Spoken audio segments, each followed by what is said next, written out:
We have one last Monkey Island Monday courtesy of IGN. On the Friday before release, we're treated to an extended look at how the game works. Guybrush is back on Melee Island, and he talks to a couple of old friends. Well, I say friends, I mean people Guybrush has cruelly betrayed, stolen from, marooned, and screwed over in the past. But they all seem to have forgiven him, so lucky us. I'll break down the 4-minute clip into the most interesting pieces, and if you want to watch the whole thing, the link to IGN's video will be in the description. Let's see the opening clip from this gameplay trailer.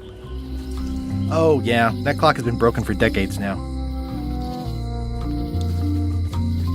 Okay, so first, you know what I'm going to say. Guybrush has looked at the broken clock in Melee Town and commented that the clock has been broken for decades. And you know what that means. This game is set after Tales from Monkey Island. If you read between the lines, I believe this would make Guybrush around 36 years old in Return to Monkey Island. His age in the first game is unknown, but it's thought he was around 16 or 17. We do find out in Monkey Island 2 that he's 19, but he's had a couple of years of piracy behind him at that point. In Tales of Monkey Island, the latest game in the series, the mighty pirate is around 28 years old, with this game taking place 10 years after the first. So Return to Monkey Island appears to be the latest game in the timeline with a very mature Guybrush Threepwood. The game does pick up directly after Monkey Island 2, so it's very likely we will see multiple ages in the game. Ron Gilbert, the creator, has said on numerous occasions that they do bizarre things with time after the opening of the game. My belief is we'll see him at many points throughout his life, filling in little missing plot details.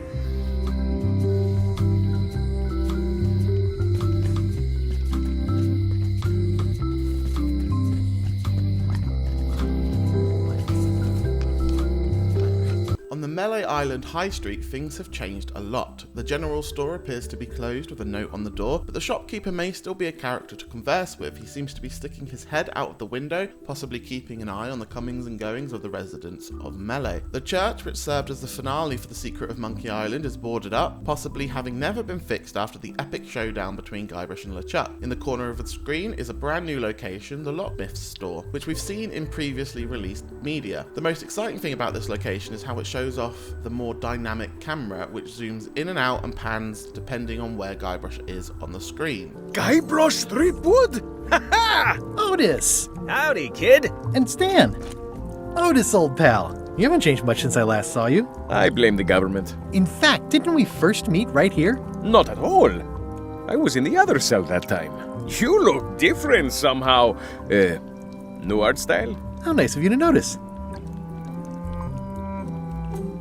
Big news. I'm going after the secret of Monkey Island. That sounds fantastic. You know what I remember most about Monkey Island? The time you busted me out of jail right before we went there. I don't cruise ships anymore, but maybe you can still help me out.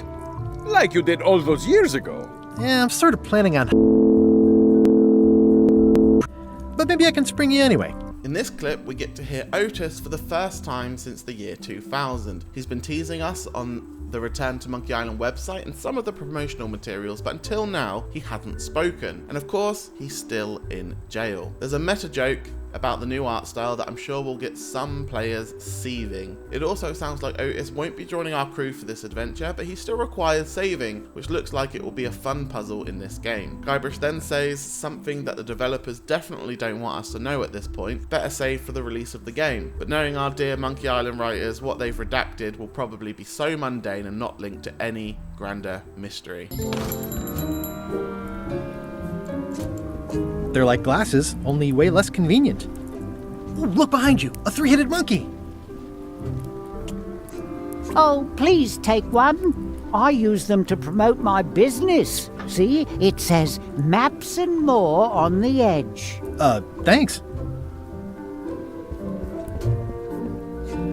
Guybrush is up to his old tricks in this clip from the gameplay trailer. He tries to distract Wally and steal one of his monocles, but there is a twist. They're a promotional item and Wally is giving them away for free. Seems like he has very much learned his lesson from Monkey Island 2 LeChuck's Revenge and will not be taken advantage of again. In this scene, we get to see a close-up of Guybrush nicking off the monocle, which is another look at how this Monkey Island differs from the originals. The camera really gets in with the action and gives players a more detailed look at Guybrush. In this case, it was his hand showing off his his wedding ring. There are just 3 days left until Return to Monkey Island is out, and I've got to know, now we've had more footage, a little bit of gameplay, and we can hear all the voices in action, how do you feel about the game and the art style? I know it's not for everyone, but what they're doing here is a unique take on Monkey Island, and I can't wait for it to come out. Please comment below with your thoughts and use breath mints with the subscribe button. See you in the next video.